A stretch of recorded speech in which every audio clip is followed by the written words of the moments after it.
la ressourcerie de l'écrivain. Aujourd'hui, j'inaugure le tout premier update visionnage. Donc ça va pas être un...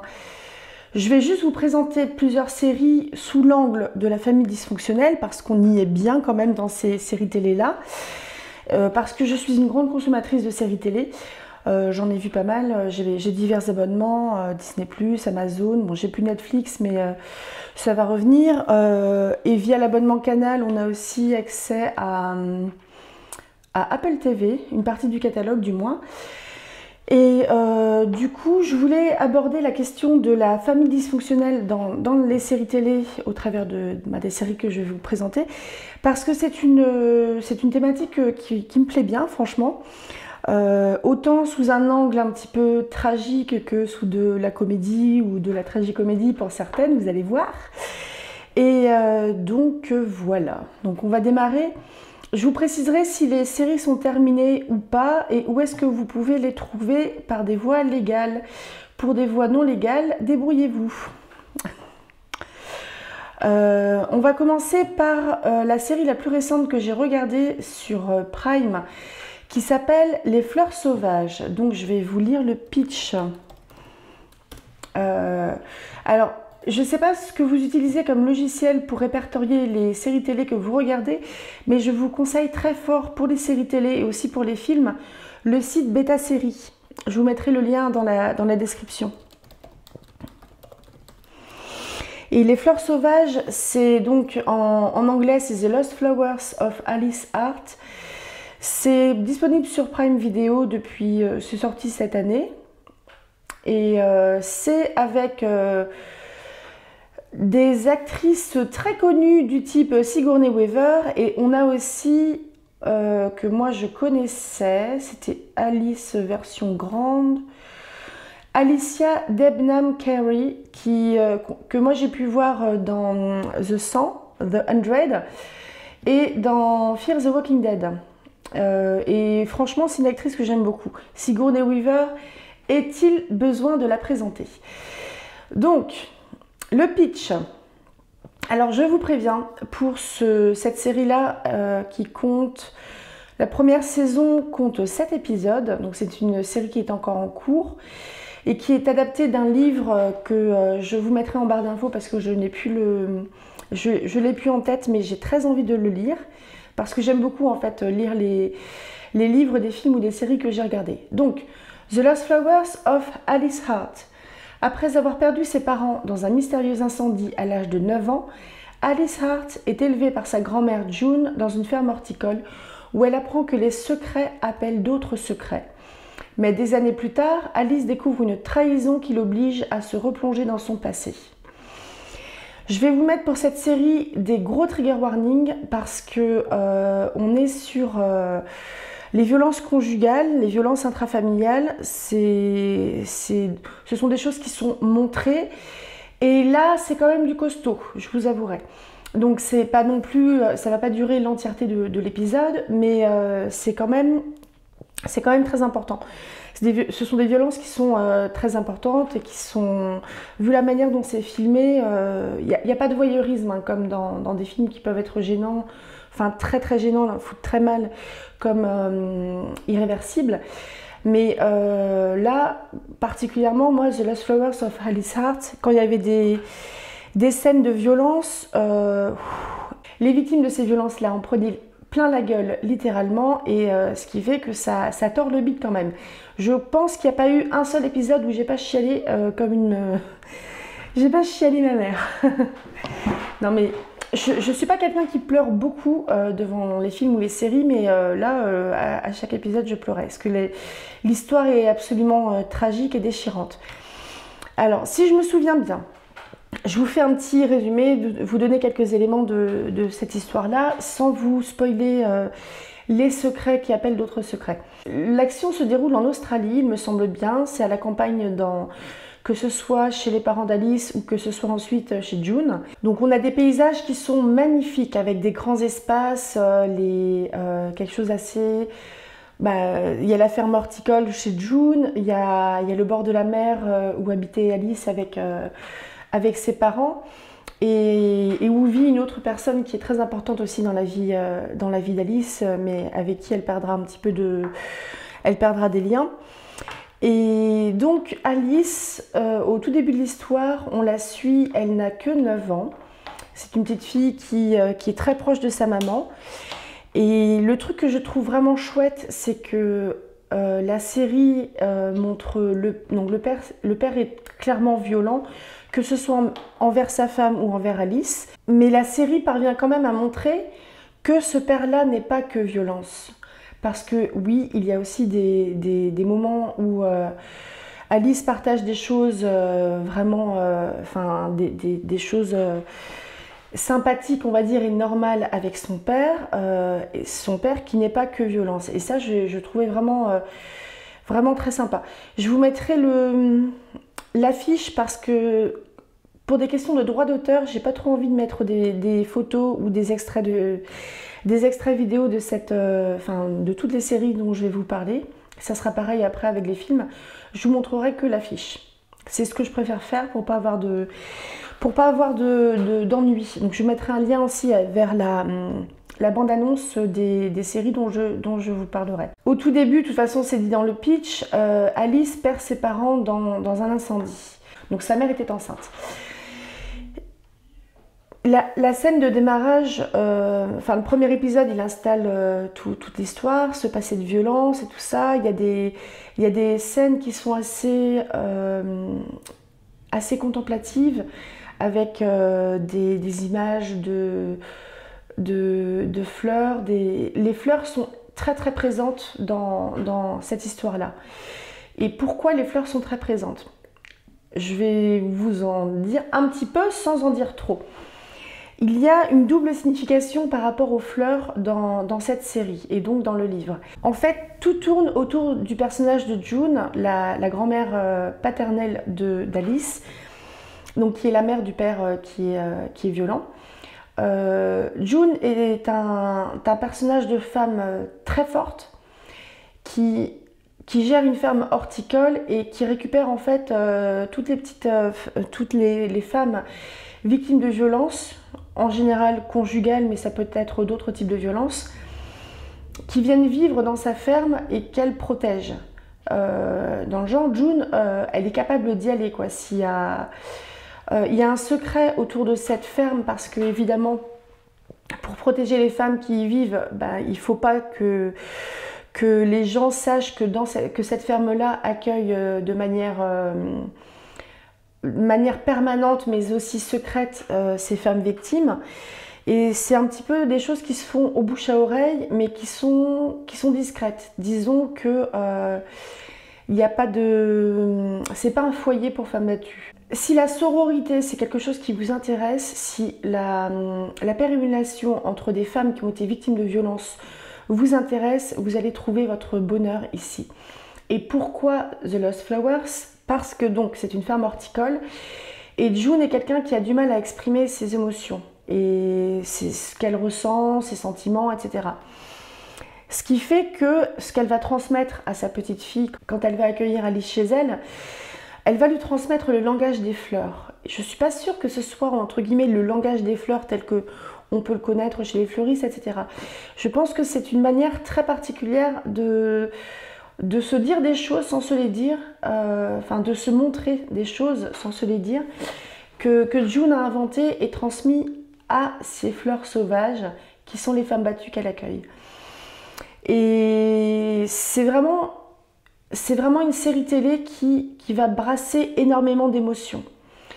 Parce que, donc là, à la fin du pitch, je disais que des années plus tard, Alice découvre une trahison qui l'oblige à se replonger dans son passé.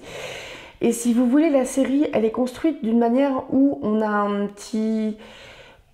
assez régulièrement des allers-retours entre le présent où Alice est une jeune femme qui doit avoir une petite vingtaine d'années et le passé où Alice est une petite fille de 9 ans qui se fait battre par son père et qui perd ses 2 parents dans un incendie.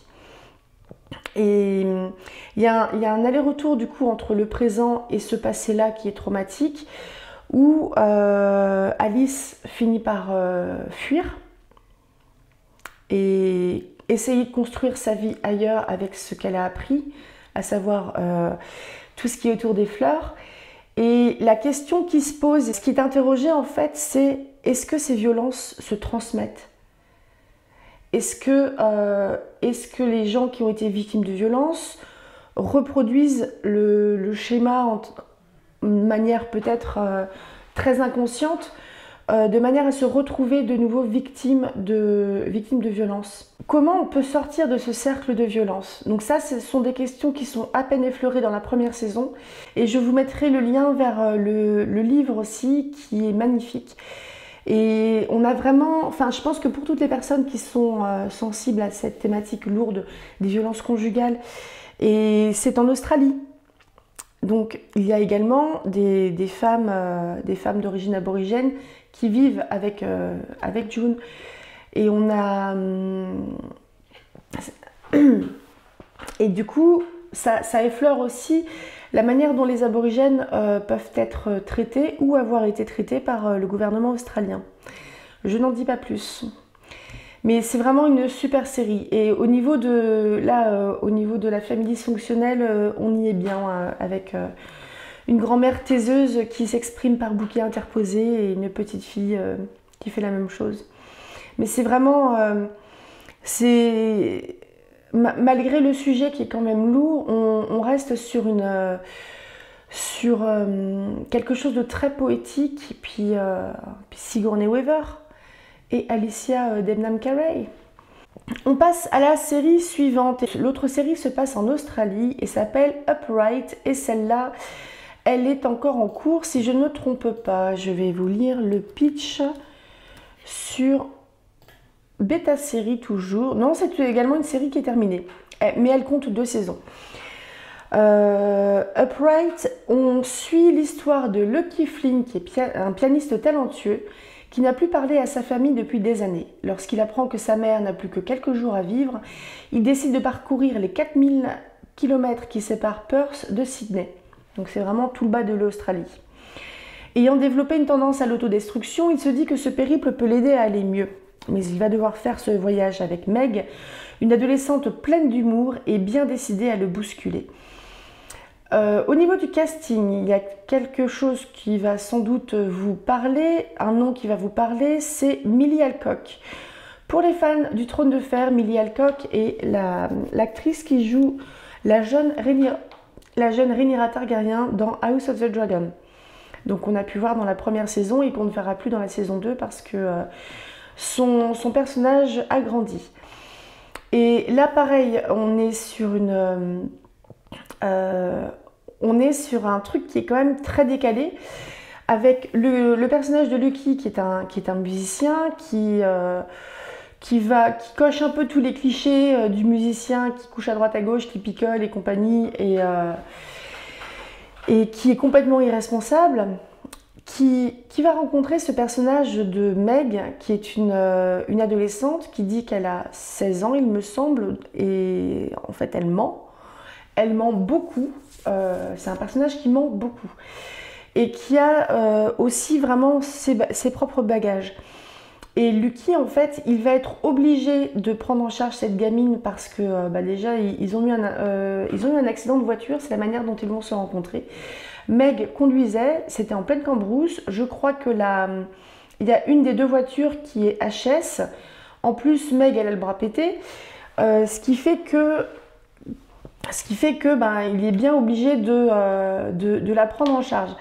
Sachant que les deux vont poursuivre un but différent. Lucky, il essaye de jouer la montre parce qu'il faut qu'il rejoigne Sydney pour assister au dernier jour de sa mère. Et Meg, il me semble qu'elle va dans la même direction, mais pour une autre histoire, pour des raisons que vous découvrirez si vous regardez la série. Et Meg, en fait, ça va être un road trip comme ça entre une adolescente et un adulte qui a une bonne 40aine d'années ou une 50aine d'années. Et au final, on tombe sur quelque chose d'assez lunaire parce qu'ils vont tomber sur des communautés, sur des trucs où des gens font la fête, etc. Lucky va se rendre compte de l'âge de Meg, qui n'a pas du tout 16 ans, qui est plus jeune, je crois qu'elle n'en a que 13. Et là, du coup, il va essayer de faire un petit peu l'adulte responsable pour prendre soin de cette gamine-là. Mais Meg, elle est extrêmement manipulatrice. Donc, elle s'impose en fait à lui.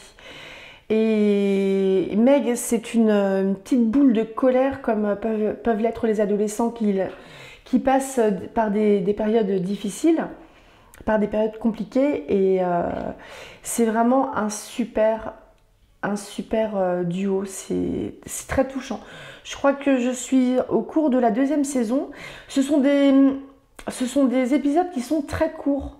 Il me semble que les épisodes ne font que... Les épisodes ne font que 20-30 minutes parce que les 2 saisons, ils disent que ça fait 8 heures. Ça doit être ça, ouais. Ils sont vraiment très courts, donc ça se passe très vite. Et c'était sur la chaîne Sky Comedy. Donc voilà, je vous en dis pas plus. Pourquoi famille dysfonctionnelle dans le cas de Upright? C'est que ce soit du côté de chez Meg fugue, donc fuguer c'est montrer aussi que quelque chose ne va pas, que ce soit dans sa tête ou que ce soit dans ses relations aussi. Et Lucky en fait, Lucky a le côté très adulte, adolescent, irresponsable qui continue à le poursuivre et en fait c'est un énorme gaffeur. Et lui aussi, il a eu des trucs compliqués aussi dans le cadre familial. Et ce qui explique beaucoup en fait leur personnalité à tous les deux. On va passer ensuite à la série Outer Banks, dont j'ai déjà parlé en privé à quelques-uns d'entre vous, aux copines de Discord. Hein. Outer Banks, c'est une série télé où il y a déjà 3 saisons qui sont sorties. Elle est encore en cours et elle est sur Netflix. Là, on quitte l'Australie pour aller en Amérique. Je vous dis le pitch. Sur une île où les inégalités sont accentuées, John B recrute ses 3 meilleurs amis pour partir à la recherche d'un trésor légendaire lié à la disparition de son père. Ici également, je vais vous mettre un trigger warning, je crois que c'est que sur la saison 1. Il y a un des personnages qui est victime de violences familiales de la part de son père. Et la scène, est quand même costaud. Parce qu'on a un adolescent de 16 ans qui se fait littéralement péter la gueule par son père. Mais le côté dysfonctionnel, au final, il touche quasiment tous les personnages, toute cette bande de copains. À l'origine, on a le personnage de John B. John B, c'est un petit peu le gars qui fait du surf, il est blond, il est beau, ils ont tous 16 ans au début de l'histoire, joués par des acteurs de 30 ans évidemment. Et le père de John B était un chercheur de trésors notamment. Et donc c'est quelqu'un qui passe son temps à faire des calculs, consulter des cartes maritimes. Et comme beaucoup en fait des gens qui vivent dans leur endroit, je ne sais plus exactement où se situe l'action, mais c'est sur la façade atlantique. C'est une île où il y a les très très riches, mais vraiment très très riches, des gens qui se déplacent en hélico, avec des très très pauvres qui travaillent pour eux. Donc qui vont tourner leur pelouse, laver leurs carreaux, etc. Et aux Outer Banks, du coup, sur ces personnages-là, on a en gros les Pogs et les Cooks.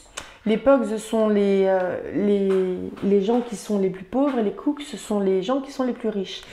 Il y a une certaine rivalité entre les jeunes, qui pourtant se fréquentent, peuvent se fréquenter au lycée s'ils sont dans le même lycée, qui se fréquentent lors des fêtes, etc. Mais il y a vraiment une barrière sociale qui est quasiment infranchissable. Et si vous voulez, John B, donc son père, qui est chercheur de trésors, il a disparu en mer depuis longtemps.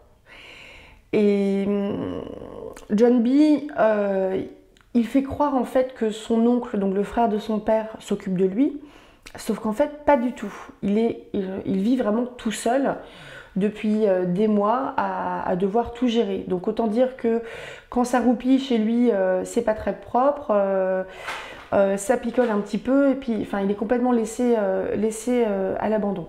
On a le personnage de Kiara. Kiara est la fille d'une Cooks et d'un Pogs, donc d'une femme qui vient d'un milieu social élevé et d'un homme qui vient d'un milieu social plus bas. Et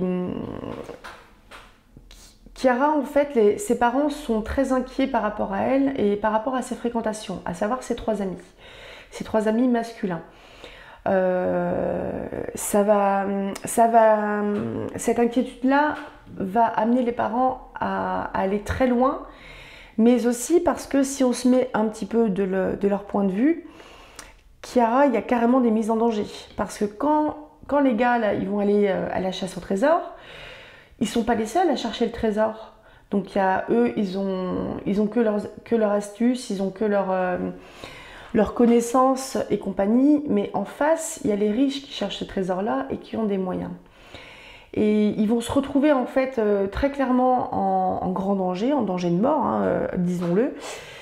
Et ce qui va amener les parents de Kiara à resserrer de plus en plus la vis, sauf que c'est pas ce qu'il faut avec elle.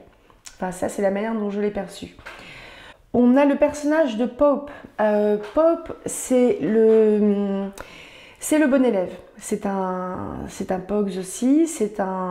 Son père, il dirige une poissonnerie, un truc comme ça, et un restaurant de poissons.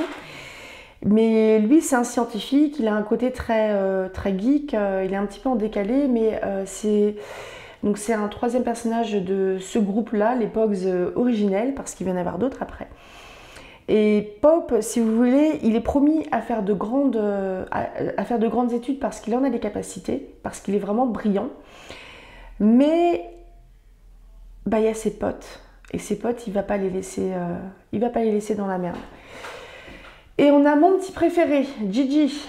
JJ, c'est un personnage qui est... je le trouve vachement attachant.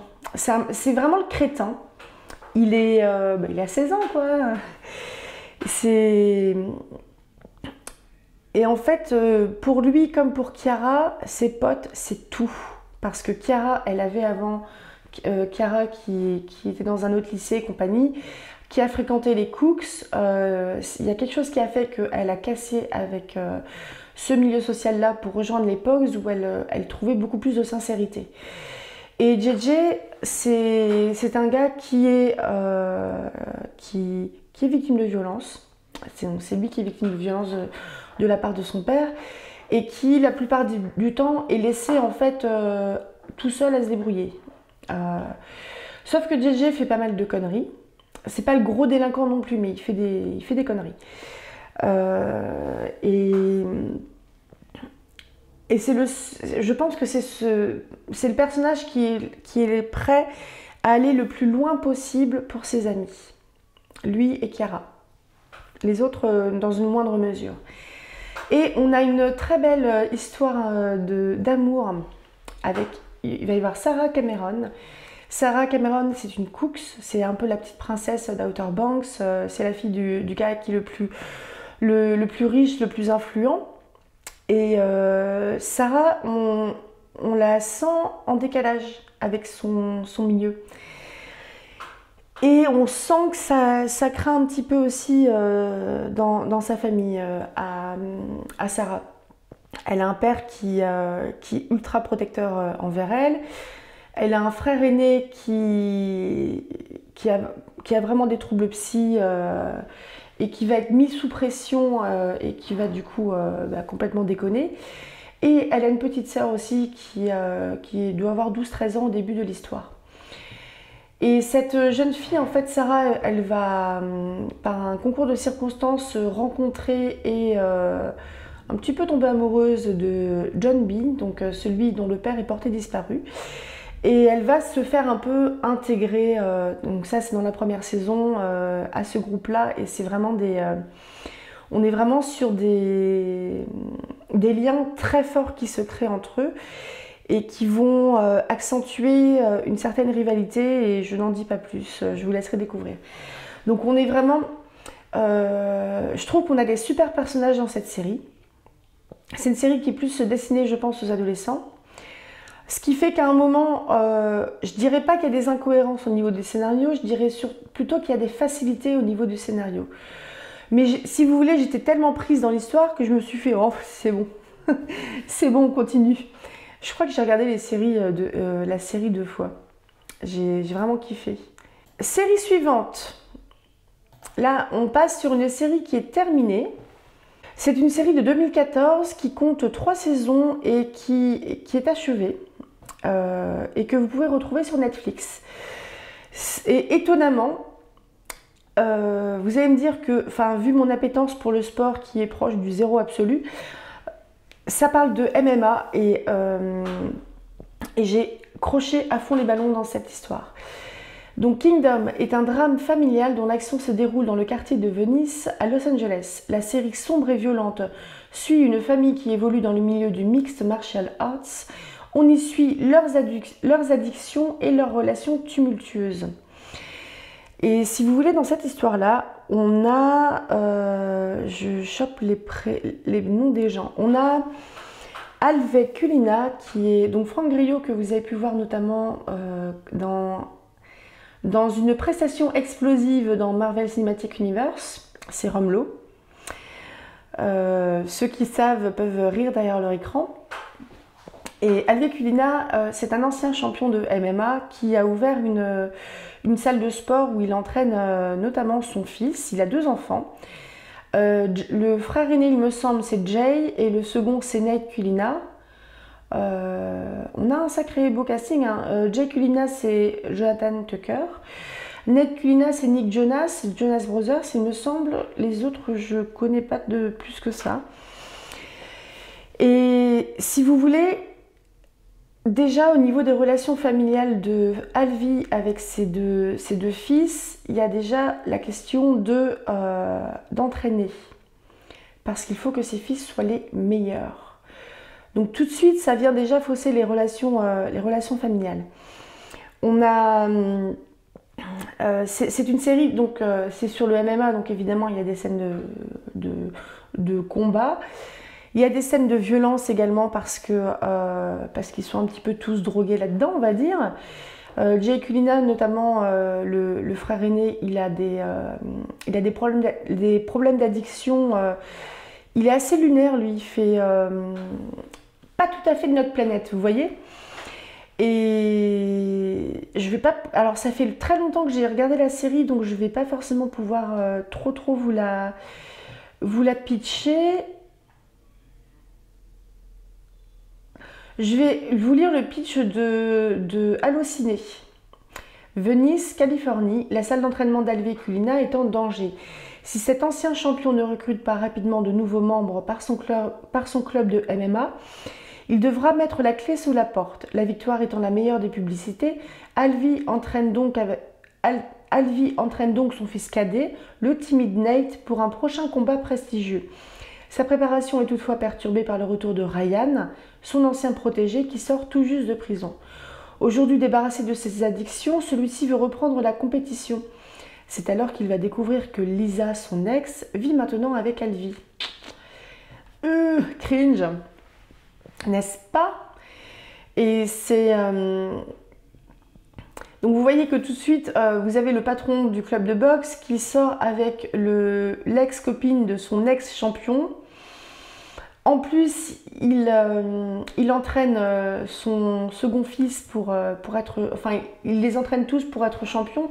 Mais disons que Jay, par exemple, il a un petit peu lâché l'affaire parce qu'il n'est pas vraiment contrôlable. Nate, il est plutôt timide, il est renfermé, il est plus facilement manipulable. Et c'est vraiment une super série. Il n'y a pas que de la boxe, enfin, il n'y a pas que de la... Il n'y a pas que du combat, il y a beaucoup de relations familiales qui sont quand même bien toxiques, ma foi. Et c'est qu'avec des adultes, etc. Mais enfin, il n'y a pas d'enfants, il me semble, ou pas tout de suite du moins.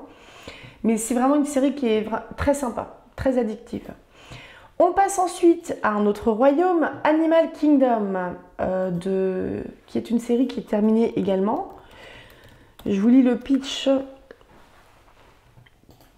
Donc c'est une série de 2016 qui a compté 6 saisons, pardon, qui est terminée récemment, qui a dû se terminer l'année dernière. Et à l'origine, c'est un film qui se passait en Australie, il me semble. La série est disponible à la fois sur Netflix et sur Prime Video. Donc il y a 6 saisons de 13 épisodes à la louche. Et je ne sais pas si vous allez connaître les acteurs. Moi, je connaissais un peu Scott Speedman, où il y a Finn Cole qui joue Michael Gray dans Peaky Blinders. Ellen Barkin, Shaun Atosi, Ben Robson. Je sais pas si... Je les ai pas vus ailleurs, donc j'ai un peu du mal à en parler. Mais donc, Animal Kingdom, c'est l'intense bataille entre une famille de criminels et la police, et les vies de gens ordinaires qui en sont bouleversés. C'est quand même très très pitché, donc je vais aller chez Allociné. Josh DJ n'a que 17 ans lorsque sa mère trouve la mort à la suite d'une overdose d'héroïne. Donc c'est le personnage qui est joué par Finn Cole. Il est accueilli par une grand-mère qu'il connaît peu en Californie du Sud. Celle-ci est à la tête d'une fratrie baignant dans la criminalité. Pour survivre, le jeune homme va devoir prouver sa loyauté au clan, aussi bien à ses oncles qu'à la matriarche qui gouverne ses garçons avec un amour débordant et limite incestueux. On est dans la limite. Il n'y a pas d'inceste. On est dans l'atmosphère, vous voyez, qui vous met mal à l'aise. Et c'est bien une adaptation du film australien Animal Kingdom. Donc au tout début, là c'est le pitch un peu du premier épisode, c'est que Jay assiste en fait à l'overdose trouve sa mère morte, appelle les secours. Et comme il n'a que 17 ans, il est lycéen, il ne sait pas où est-ce qu'il peut aller, il appelle sa grand-mère parce qu'il n'y a personne d'autre. Donc, sa grand-mère, qui se fait surnommer Smurf, je me souviens plus de son prénom, sa grand-mère, elle lui dit de préparer son sac et elle va venir le chercher. Et du coup, Jay, on voit qu'il il a un peu les traits caractéristiques du gamin qui s'est élevé tout seul. Donc il est débrouillard, il est sérieux, etc. Il est assez taiseux et il débarque dans une famille qui est quand même très compliquée. Parce que dans une grande maison, dans la maison de Smurf, vivent, si je ne me trompe pas, il y a... donc Smurf, elle a 3 enfants biologiques, qui sont Andrew, qui au début de l'histoire est en prison. Il y a Craig, qui est toxicomane. Il y a Deran, qui va ouvrir un bar. Elle a un autre fils, on va dire, plus ou moins adoptif, qui s'appelle Baz. Et si vous voulez, ces 4-là sont une équipe de cambrioleurs. Ils font des coups très rapides. Ça peut être autant aller... c'est pas les mecs qui vont aller braquer le tabac du coin. Ils vont attaquer des trucs qui rapportent beaucoup plus. Et c'est Smurf qui tient les comptes. Et ils ont tous tous ces personnages-là ont des difficultés particulières. Parce qu'on va découvrir assez rapidement que Andrew, donc Pope, le fils aîné, qui a une relation très particulière avec sa mère aussi, c'est un personnage qui a une maladie mentale. Et quand il va commencer à être un peu dangereux parce qu'il est très impulsif, Smurf va gérer ses médocs. Donc de temps en temps, elle lui en donne un peu plus pour qu'il soit plus calme, mais pas trop, parce qu'il ne faut pas qu'il dorme non plus, parce qu'il faut qu'il travaille. Craig, c'est un toxicomane. Craig, il est complètement irresponsable, c'est son deuxième fils. Deran, c'est assez bizarre parce que c'est un personnage qui à la fois veut prendre, si vous voulez, de l'indépendance, mais qui aussi est très dépendant de sa mère et de ses frères. Et Baz, Baz c'est un personnage qui a un peu une place d'aîné aussi dans cette fratrie. Donc Baz n'est pas le fils biologique, c'est un fils entre guillemets adoptif. Et Baz, il va essayer de prendre une place plus importante et voire même de détrôner Smurf. Parce que Smurf, elle gère tout. C'est elle qui décide quel plan ils font, c'est elle qui récupère l'argent, c'est elle qui leur donne leur argent. Ce qui fait qu'elle est dans le contrôle absolu. Et Jay, il débarque là-dedans. Il débarque là-dedans et vous allez vous dire, oh là là, comment il va faire? Eh bien, il va s'adapter. Et on va bien lui en faire baver quand même, jusqu'à ce que lui aussi plonge dans la criminalité. C'est... Ouais, le truc qui est quand même particulier, c'est la relation vraiment toxique qu'il y a entre les différents personnages. Où, Jay au début, il vient vivre chez Smurf, chez qui a une grande maison, qui organise des fêtes. C'est une maman qui est capable de payer une prostituée à un de ses enfants ou de payer un rail de coke à un de ses enfants. Ils sont tous adultes, on est d'accord? Tout ce petit monde-là essaye de mener sa vie, de mener ses coups foireux et de vivre ensemble et de ne pas se faire choper par les flics parce que évidemment c'est un petit peu de notoriété publique. Ils ont un peu une réputation sulfureuse, on va dire. Et c'est vraiment top. C'est vraiment une super série télé. Avec des relations quand même bien toxiques. Et c'est bizarre, je pensais qu'elle était plus courte cette saison-là, cette série.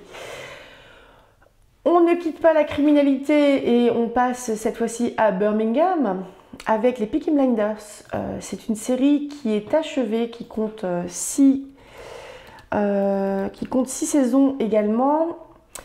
Des dernières infos que j'ai eues, il va y avoir un film final, un film qui va venir poser la fin des 6 saisons de l'histoire. Ouais, il y a bien 6 saisons. Et j'ai compris qu'il y aurait également 2 spin-offs de prévus, dont un sur la jeunesse de Polly, pardon.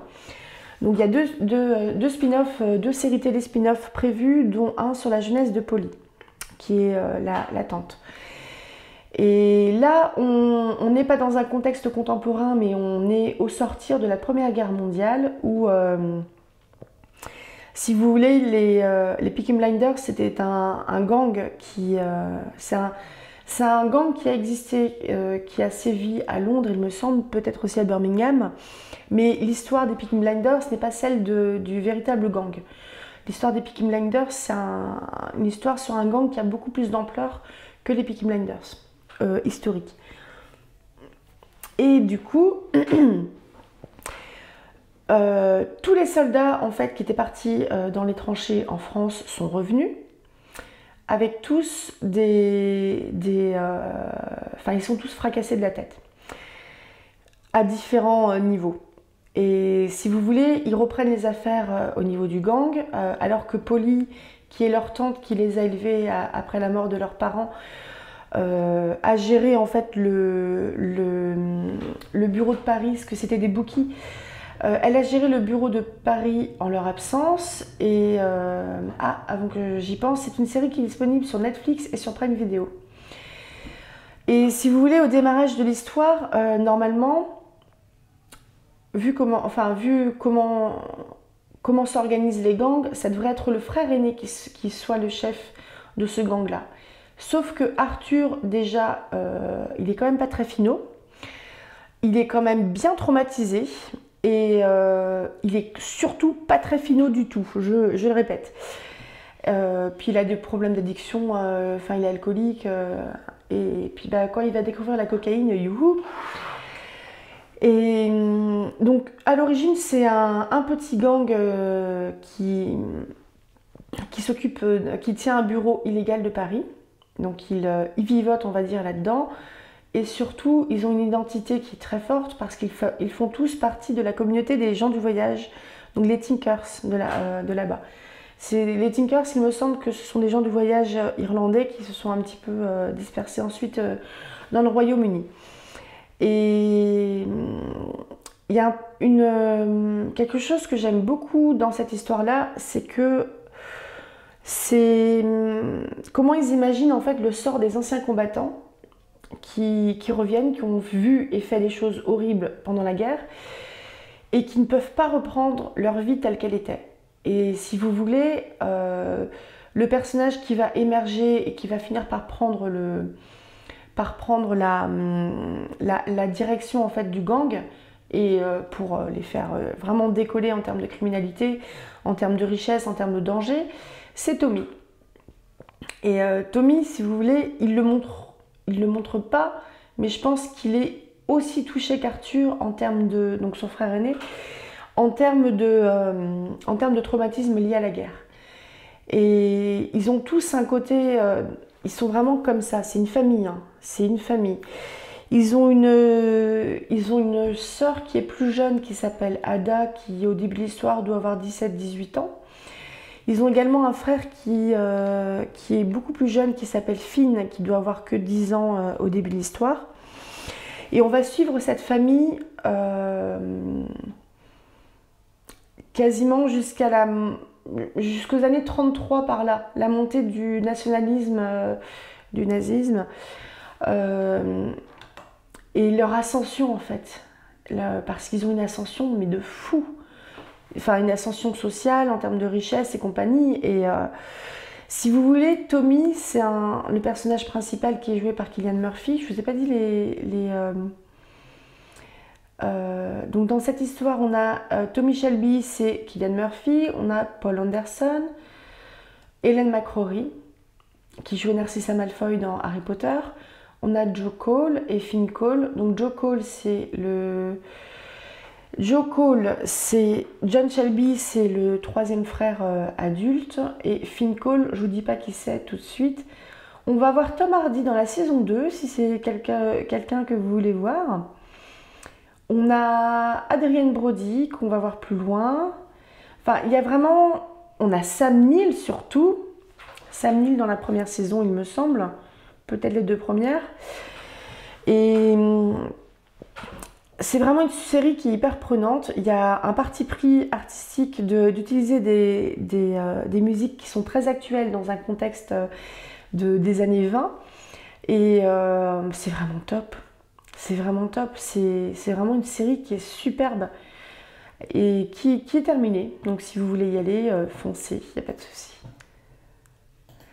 On va repartir sur une autre série terminée qui doit compter à peu près autant de... saisons. Non, il y en a 7.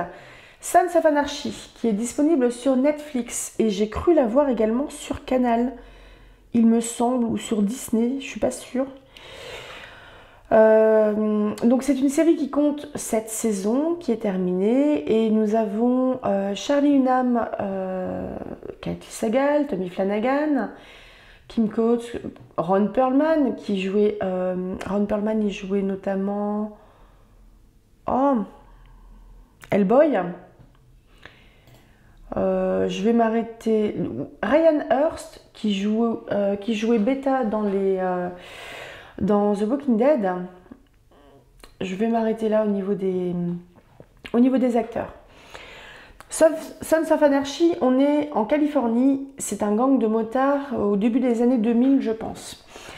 Les gangs de motards, historiquement, se sont créés en fait déjà parce que c'était des fanats de moto. Et ils ont surtout dans leurs membres beaucoup de personnages, beaucoup de vétérans de la guerre, de la Seconde Guerre mondiale notamment, et qui avaient besoin de poursuivre en fait ce côté fraternel vécu pendant la guerre, qui avait des tas de traumatismes évidemment, et qui se retrouvaient plus du tout en fait, surtout ceux qui ont lutté pendant la guerre du Vietnam, une guerre qui a été extrêmement décriée. Ils ont été accueillis en fait où... C'est une guerre qui était honteuse, donc c'était honteux d'être un vétéran de la guerre du Vietnam. Ce qui fait qu'ils ont quand même bien bouffé, ces gens-là. Et pour avoir fait quelques recherches sur la guerre du Vietnam, donc vraiment la guerre entre l'Amérique et le Vietnam, je mets de côté l'Indochine, Il y a beaucoup de ces vétérans-là qui sont rentrés déjà avec des séquelles psychologiques, évidemment, traumatiques au niveau du physique aussi, mais surtout toxicomanes. Il y en a beaucoup, beaucoup, beaucoup qui sont tombés dans les opiacés, là-bas. Et si vous voulez, cette histoire-là, les Sons of Anarchy, c'est un gang de motards qui fait partie des 1%. Les 1% désignent en fait le 1% de gangs de motards qui sont des criminels. On ne parle pas d'excès de vitesse là, on parle vraiment de choses qui sont plus qui relèvent du crime, comme c'est du trafic de drogue, du trafic d'armes, c'est de la prostitution, des trucs comme ça. Et je vais vous donner le pitch. Afin de protéger leur ville des dealers et des entrepreneurs locaux, les membres d'un club de moto sont prêts à tout. Dans ce contexte critique, Jax Taylor est partagé entre l'amour qu'il porte à sa confrérie et l'appréhension grandissante qu'il nourrit en voyant l'anarchie et le banditisme qui règnent dans son club. C'est assez drôle de parler de l'anarchie parce qu'il y a tout un... C'est vraiment décliné tout au long de la série ce concept d'anarchie. Parce que le gang des Sons of Anarchy a été créé par le père de Jax Taylor. Il y avait 6 ou 7 fondateurs qui étaient tous vétérans de la guerre du Vietnam, qui ont créé ce gang, qui à l'origine était surtout pour se retrouver ensemble autour de la moto, faire la fête, toute la culture autour de la moto, etc. Sauf que c'est un gang qui va un petit peu commencer à aller dans la délinquance, et ça va aller de plus en plus fort. Parce que au début, et je n'en dirai pas plus, au début, ils participent à du trafic d'armes, mais en étant juste des intermédiaires, entre guillemets. Je mets des grosses guillemets, hein, évidemment. Mais après, ils vont avoir d'autres activités qui seront bien plus dangereuses. Et pourquoi famille dysfonctionnelle avec Sons of Anarchy? Parce que déjà, donc, Jax Taylor, c'est le fils de, je ne sais plus comment il s'appelle, du fondateur du club. Et si vous voulez, il y a tout un travail autour de la mémoire et autour de ce qui a fondé, enfin la philosophie de ce club au début. Philosophie qui a été un petit peu très clairement mis de côté. Et c'est un personnage qui c'est le vice-président du club. Il est trop jeune pour être président. Le président, c'est Clay, si je ne me trompe pas de prénom, qui est donc c'est Ron Perlman. Oui, c'est Clay, qui est un des fondateurs et qui qui vit depuis plusieurs années avec la mère de Jax. Donc si vous voulez, c'est son beau-père qui est le fondateur. Donc Gemma, la mère de Jax, fait tout pour que Jax devienne le président plus tard. Et il y a parmi ces gens-là, en fait, les personnes qui sont les plus vieilles en général, ce sont des gens qui ont été vétérans, qui ont fait la guerre.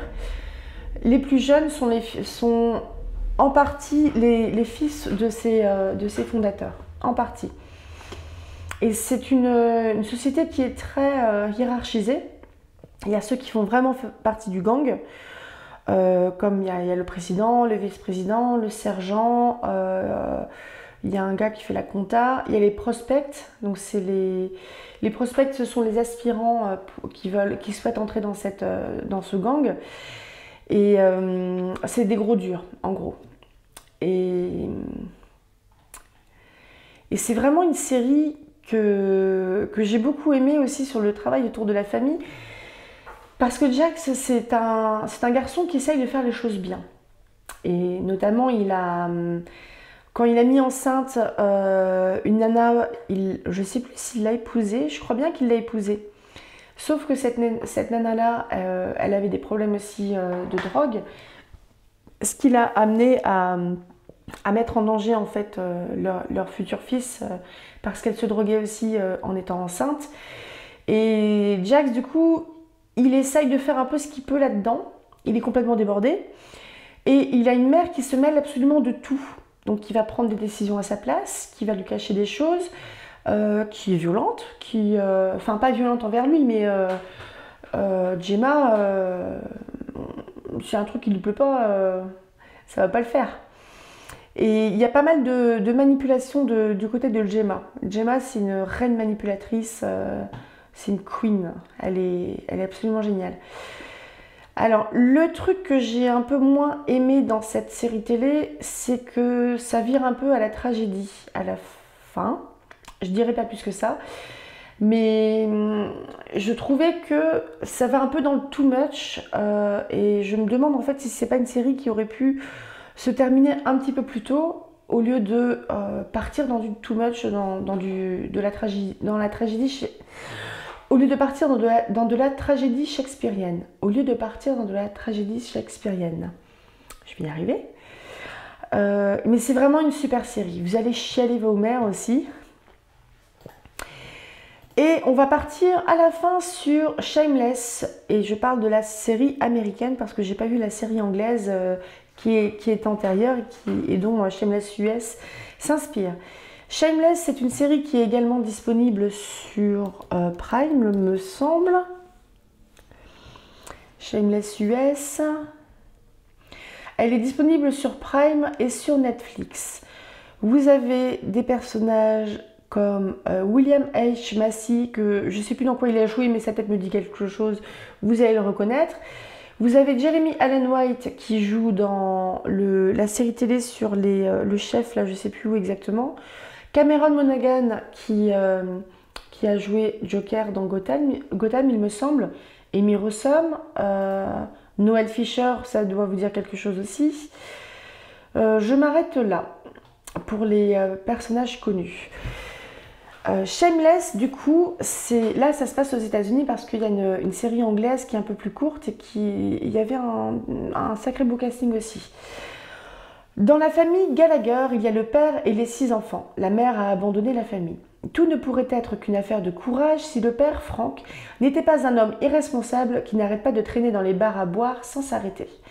La chef de la famille est alors Fiona, 21 ans, l'aînée de la fratrie. C'est elle qui se retrouve responsable de l'éducation de ses frères et sœurs.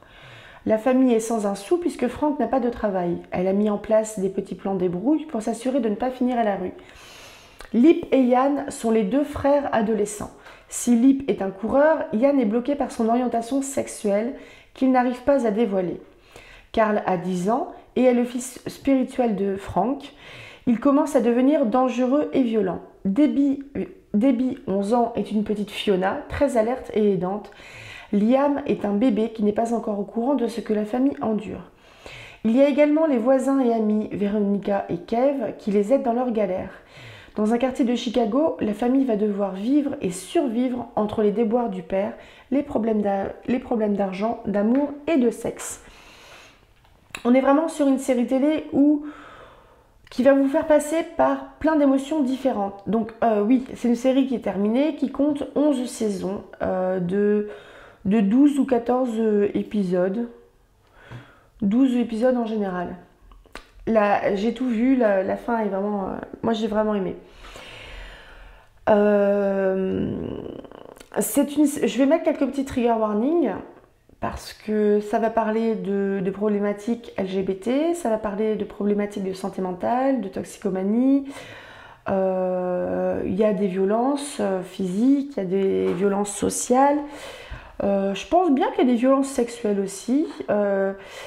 C'est une série qui va exploiter le glauque, nous mettre un peu dans une position parfois de voyeur, mais pour nous foutre mal à l'aise et qui va bien réussir à le faire parce que Frank, en fait, c'est un parasite. Frank, c'est un gars qui est capable d'aller faire les poches de son mec, qui est capable d'aller faire les poches de son pote pilier de bar qui vient de mourir pour aller lui tirer ses clés et sa thune. Frank, il est prêt à tout pour récupérer de la thune, pour pouvoir se payer son alcool, sa drogue. Il est prêt à détrousser ses enfants. Et là, vous voyez quand même au niveau des âges, on a Fiona qui a 21 ans, il me semble qu'elle est juste majeure. Il me semble que la majorité, c'est 21 ans. Et les frères, ils sont tous en train de travailler. Les frères Lip et Yann, les frères aînés, travaillent également. Debbie garde un petit peu les gamins, des enfants alors qu'elle n'a que 11 ans. Ils sont vraiment tous à essayer de survivre et de faire malgré Frank. Et il y a un personnage qui m'a quand même pas mal touchée, c'est Monica. Monica, c'est la mère de tous ces enfants-là. Monica, elle a une problématique de santé mentale, elle a une maladie mentale qui n'est pas stabilisée du tout, parce qu'elle ne se soigne pas. Ce qui fait que des fois, elle revient. Elle va être très bien pendant quelques semaines avec ses enfants, s'occuper d'eux, les emmener à l'école, leur faire des crêpes et tout ça. Et à un moment, ça ne va plus. Mais parce qu'elle ne se soigne pas. Et je vous rappelle qu'on est aux États-Unis, il n'y a pas de protection sociale. Donc aux États-Unis, si tu veux te soigner, eh ben, tu alignes l'argent. Et c'est vraiment une série qui va vous faire passer par toutes les émotions possibles et imaginables. Frank, par exemple, le papa qui est complètement irresponsable, vous allez savoir pourquoi il est irresponsable. Et comment, en fait, il continue à l'être, surtout. Et Frank aussi, il peut passer par des moments où il se dit « Bon, c'est bon, j'arrête de picoler, je m'occupe de mes gosses. » En général, ça dure pas longtemps. Ça dure pas. Parce qu'il est pas capable de tenir. Et c'est vraiment... C'est des choses qui vont vous faire vraiment marrer, qui vont vous mettre en colère, qui vont vous faire pleurer aussi. C'est vraiment top. Frank, il est capable de faire les poches d'un mort, mais il est également capable de laisser son fils Liam, 1 an et demi, en gage à un dealer. Donc voilà, on est dans la famille dysfonctionnelle par excellence. J'espère que cette vidéo vous a plu. Je réfléchirai à d'autres formats aussi comme ça sur des séries télé ou des formats un peu mixtes. Parce que j'ai des exemples aussi de lecture sur les familles dysfonctionnelles, notamment le livre Dysfonctionnel d'Axel Sandre qui était mon coup de cœur en 2021, que j'ai vraiment adoré. Je vous mettrai le lien en barre d'informations si vous avez envie de jeter un œil. Mais c'est un livre dont j'ai besoin de parler, mais j'arrive pas à le caser pour le moment. Mais c'est vraiment top. Dysfonctionnel d'Axel Sandre est vraiment, vraiment top. N'hésitez pas à me dire si ce sont des séries que vous connaissez, que vous avez déjà vues, que vous ne voulez surtout pas voir. Si vous voulez me donner d'autres idées de séries, de films ou de livres qui sont en rapport avec les familles dysfonctionnelles, n'hésitez pas. Moi, je suis toujours preneuse, hein, même si c'est dans des milieux un peu criminels. Parce que là, on avait quand même, en milieu criminel, on avait quand même Animal Kingdom, Peaky Blinders et Shameless. Les autres, c'est un peu moins criminel. Je vous souhaite une très bonne journée. Je pense que je peux vous dire bonne année au moment de la diffusion de cette vidéo. À tout bientôt et rêvez tout grand.